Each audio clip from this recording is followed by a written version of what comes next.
In this video, we'll take a look at the offset function. The offset function is one of those truly indispensable functions, but setting it up can be a bit cumbersome. We'll simplify the setup process and work through a practical example that will illustrate how the offset function can make your worksheets much more adaptable. This video was made using Microsoft Excel 2019.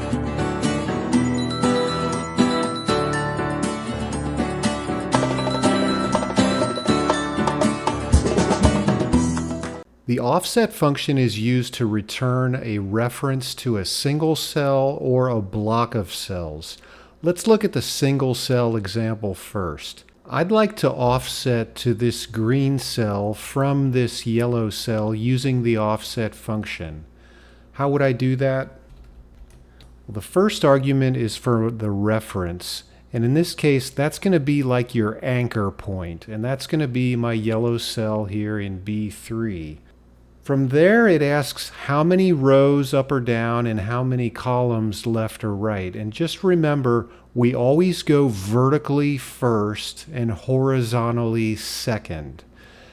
When we go vertically, the numbers get bigger as we go down the side of our worksheet, and the numbers get bigger as we move to the right. That first one is a bit illogical because most people think of going up as being bigger numbers, but just reference these numbers here. They get bigger as you go down. So to reference this cell in D10, I'm going to go down 1, 2, 3, 4, 5, 6, 7. Let's put that in for the number of rows. If I were going up, I would go -1, -2, and so forth. And then after we go down 7, we're going to go to the right 2. So that's positive. We'll just enter a 2. And what you want to do next is define your height and your width. Again, it's vertical first, then horizontal second. But since this is just one cell, we're going to enter 1 by 1. Close off our function, and it references, although there's a little rounding there, it references the contents of cell D10. That's the offset function in its simplest form, just referencing one cell. Now let's use the offset function to reference an array of cells. Let's say I want to reference this blue block of cells, again from the cell B3. How would I do that? The first argument is my reference once again. This time I'm going to go down 12 rows. And I'm going to come to the right just one column. Now I have to input the height and the width. So my height is going to be 6 and my width will be 3. Now this isn't going to work because I can't reference a block of cells in one cell. I have to perform some sort of operation on these cells. So you would want to nest your offset function in a case like this. Let's take the average of those cells. And I get 61, 62 as the average, and let's see if that's about right. The average is 62 down here. So that's how the offset function works with a group of cells. Always remember with the offset function, you go vertical first and horizontal second, both when you're referencing this cell and when you're defining your range of cells. And remember, going down is bigger numbers and going right is bigger numbers. If you had to reference a cell or cells up or left of your reference cell, you would have to make use of negative numbers.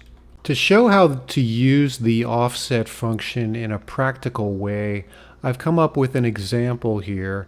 What I did was I went over to Yahoo Finance and I downloaded the closing monthly prices of the Russell 2000 US stock market index for the last 10 years, 2011 through 2020.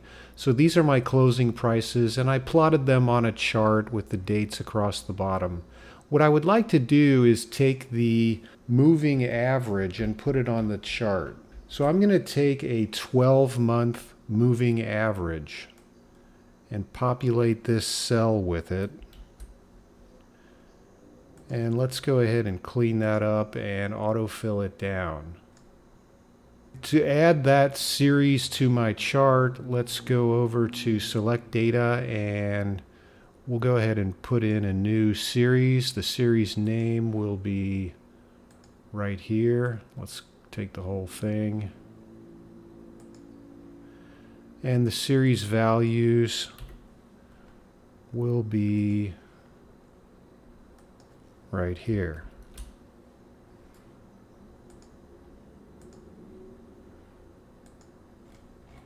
So there's my 12-month moving average. It smooths out those choppy ups and downs of the index.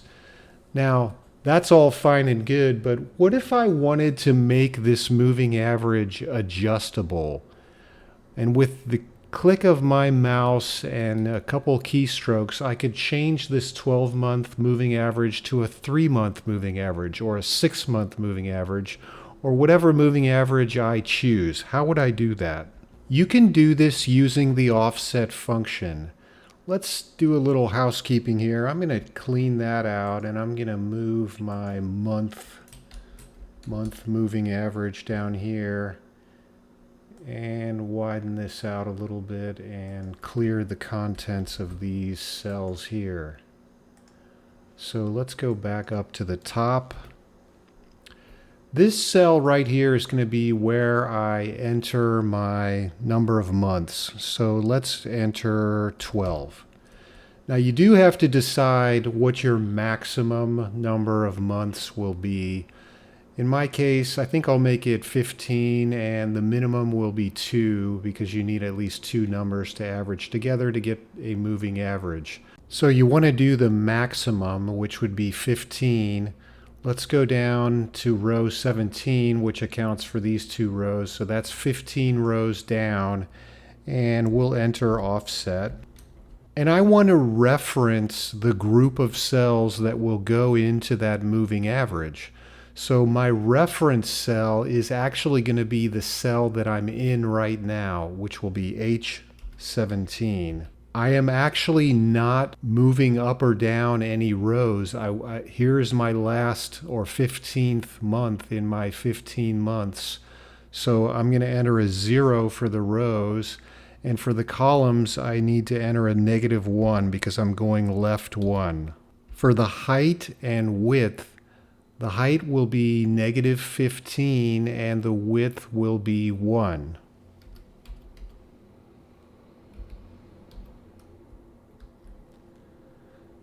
Now this will of course return an error if I enter that the way it is. I need to take the average of those cells defined by the offset function.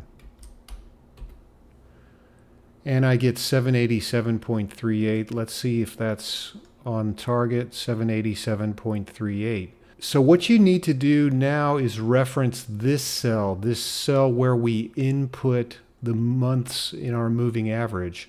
So I'm going to change this 15 to negative H1, and I'm going to fix that reference. Doesn't change our answer. Actually, it did because we've got it set to 12. So the average of those 12 items is 780.20. That still works. But fixing that reference will allow me to paste this all the way down. And since I still have that series installed on my chart, my moving average appears right away. And if I change that to a 6-month moving average, you can see the line changes. Let's go to 15. And it smooths out even more. That is my demo of the offset function. The offset function is extremely useful when you use it in combination with other functions in Excel. I hope you've enjoyed the content of this video and found it useful and informative. Please consider subscribing to my channel as I'll be releasing 1 new video every week. If not, I'd be happy with a thumbs up. Thank you for visiting Spreadsheet Geek.